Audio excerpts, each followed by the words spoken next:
تو به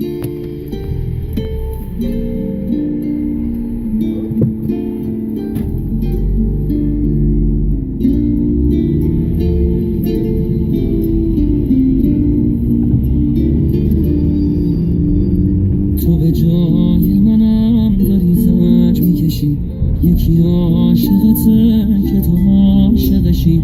تو به جای منم پر غصه شدی، نزا خسته بشم نگو خسته شدی.